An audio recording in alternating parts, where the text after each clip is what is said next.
શ્રી ગણેશાય નમઃ. વીટીવી ગુજરાતી.comની આ વિશેષ રજૂઆત ધર્મયાત્રામાં આપ સર્વ દર્શકોનું હાર્દિક સ્વાગત છે.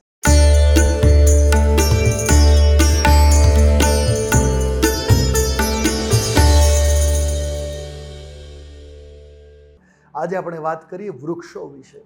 વાસ્તુશાસ્ત્ર અનુસાર ઘરમાં કયા વૃક્ષ કયા છોડ રાખવા મંગલકારી નીવડે છે અને કયા ન રાખવા જોઈએ એ બાબતનું ખાસ મહત્વ છે. સામાન્ય રીતે જે વૃક્ષો વગરનું માનવ જીવન કલ્પિત જ નથી કરી શકાતું. વૃક્ષો છે તો માનવ જીવનની કલ્પના છે, વૃક્ષો છે તો વૃષ્ટિ છે, વૃક્ષો છે તો આ ધરા છે. એટલે વૃક્ષ માનવ જીવનની સાથે આ પ્રકૃતિનું જતન પણ વૃક્ષો જ કરે છે. અને વૃક્ષ સકારાત્મક અને નકારાત્મક ઉર્જા આપવાવાળા બે પ્રકારના હોય છે. તો કયા વૃક્ષ ઘરમાં રાખવા, કયા ઘરના આંગણામાં રાખવા અને કયા ઘરથી દૂર રાખવા એ બહુ મહત્વનું છે. સૌથી પહેલી તો વાત કરીએ, અત્યારે ફ્લેટ સિસ્ટમમાં આપણે વસીએ છીએ એટલે મોટા વૃક્ષો તો કદાચ ઘરની અંદર ન રાખી શકે, પણ બોનસાઈ જે વૃક્ષો જે ઘરમાં રાખી શકાય. તો કયા કયા વૃક્ષ ઘરમાં રાખવા મંગલકારીને કયો લાભ મળે? જો તમારા ઘરમાં ક્યાંક વાસ્તુ દોષો ઉત્પન્ન થતા હોય તો સૌથી ઉત્તમ છે તુલસી રાખવા. તુલસીજી ઘરમાં રાખવા ખૂબ મંગલકારી છે. શ્યામ અને રામ બંને પ્રકારના તુલસી સંયુક્ત માત્રામાં ઘરમાં રાખવાથી વાસ્તુની તમામ પ્રકારની નેગેટિવ ઉર્જા દૂર થાય છે. આટલું જ નહીં, તુલસી સારામાં સારું ઔષધ પણ છે. નાની મોટી શરદી ખાંસીની બીમારી હોય, ઋતુ બદલાવની જે અસર થતી હોય ત્યારે તુલસીના રસનું સેવન કરવાથી લાભ પ્રાપ્ત થાય છે. એટલા માટે તુલસીને આરોગ્યની દ્રષ્ટિએ માતાનું પણ સ્થાન આપવામાં આવ્યું છે. તો તુલસીજી ઘરના આંગણામાં હોય તો મંગલતાની પ્રાપ્તિ થાય. તુલસી જ્યાં હોય તો નેગેટિવ એનર્જી રહેતી નથી. તુલસીની સુવાસ અને ગંધથી નકારાત્મક ઉર્જાઓ દૂર થાય. તુલસીને ક્યાં રાખવા જોઈએ? તો તુલસી માટે ઉત્તમ સ્થાન શાસ્ત્રમાં કયું છે? પૂર્વ દિશા. પૂર્વ દિશામાં જગ્યા છે, તુલસી ત્યાં લગાવવા.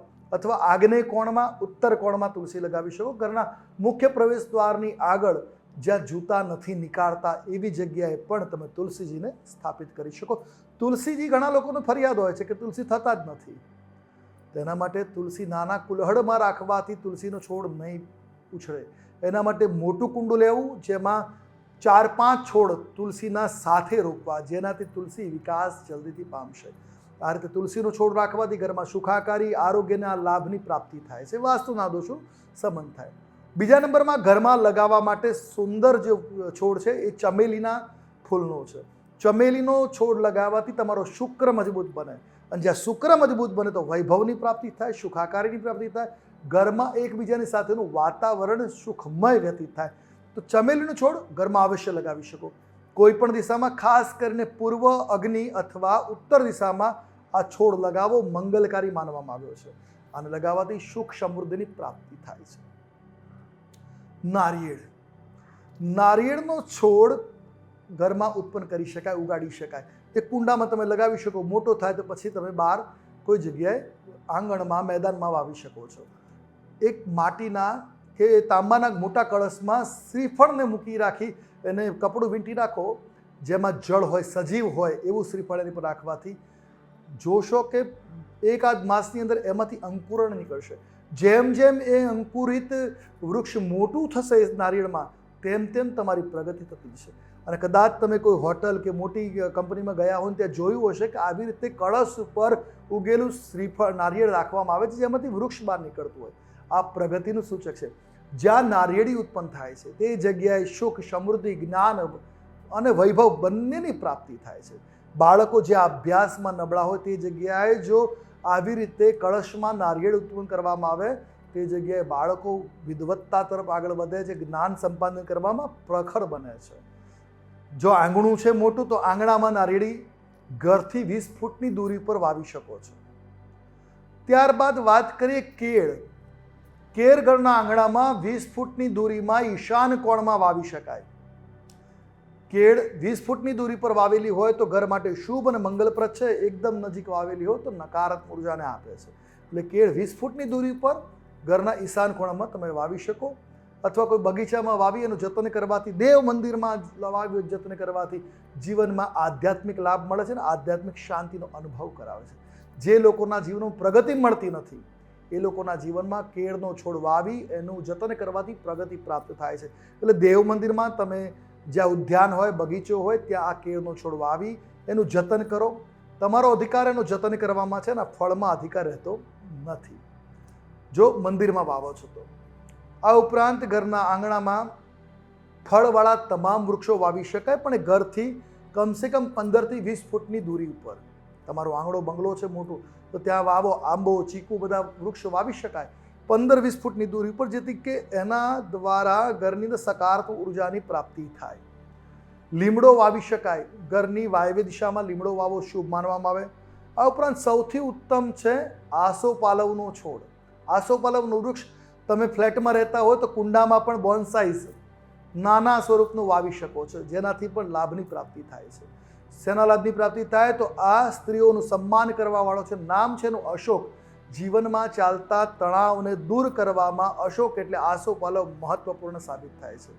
બોન્સાઈઝ તમે કુંડામાં વાવી શકો અથવા જમીન છે તો ત્યાં એને વાવી શકો જમીનમાં. આ ઉપરાંત તમે આંબળાનો છોડ વાવી શકો, એ પણ કુંડામાં મંગલકારી નીવડે છે. મોટું ઝાડની ઈચ્છા હોય તો તમે એ તમારા ઘરના પશ્ચિમ દિશામાં વાવો, એ લાભ કરતા નીવડે છે. ઉત્તરમાં પણ વાવી શકાય. ઘરની અંદર કુંડામાં તમે વડ બોન્સાઈઝ લગાવી શકો, જે સકારાત્મક જે પ્રાણવાયુનું પ્રદાન કરવાવાળું છે, પણ જો દિવાલમાં ઉગી હોય તેનો નિકાલ કરવા માટે વિષ્ણુ ભગવાનની પૂજા કરીને નિકાલ કરી શકો. આમ નાના નાના છોડવાઓ ઘરમાં ખૂબ મંગલકારી છે. અને વાત કરીએ મની પ્લાન્ટ છોડ.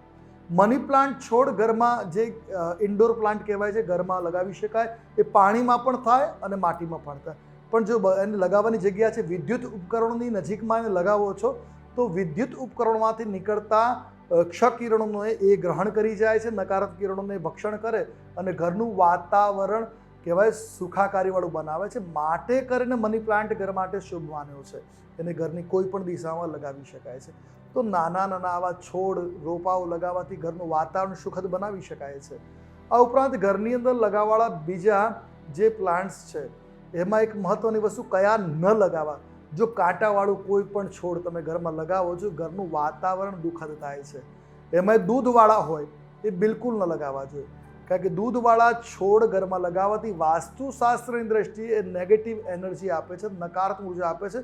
તો ઘરના અંદર મહેનત કરતા હોવા છતાં પણ પરિણામો નકારાત્મક આવતા હોય. એટલે દૂધવાળા કાંટાવાળા છોડવાઓ કે પ્લાન્ટ્સ કે કેક્ટસ વગેરે ઘરમાં લગાવવું યોગ્ય નથી.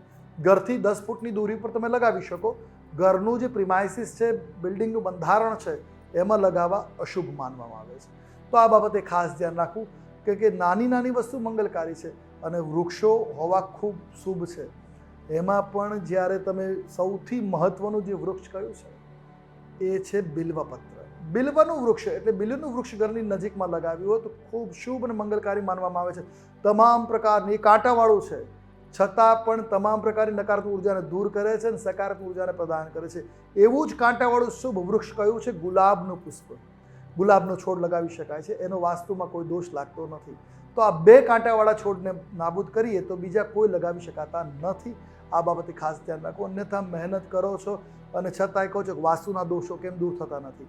તો આ બાબતે ખાસ ધ્યાન રાખો. કાંટાવાળા અને દુધાળા વૃક્ષો ઘરમાં ન વાવવા. બાકી તમે ઘર માટે ઉત્તમ વૃક્ષ કયા છે તો કયું છે? આસોપાલવ છે, લીમડો છે, આંબો છે.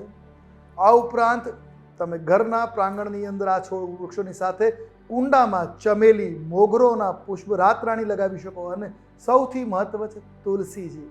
શ્યામ અને શ્યામ બંને તુલસી એકત્રિત લગાવી આપના જીવનમાં, આપના ઘરમાં સુખ સમૃદ્ધિના આશીર્વાદ પ્રાપ્ત થશે. આજે બસ આટલું જ. કાલે ફરી મળીશું નવા વિષય સાથે, નવી વાતો સાથે. જ્યોતિષ, વાસ્તુ, આધ્યાત્મના વિષયોની માહિતી મેળવવા માટે જોતા રહો VTVGujarati.comની આ વિશેષ રજૂઆત ધર્મયાત્રા. ફરી મળીએ ત્યાં સુધી આપ મને થતા આશુતોષ આજે રજા આપશો. મળીએ ત્યાં સુધી મારા જય ભવાની.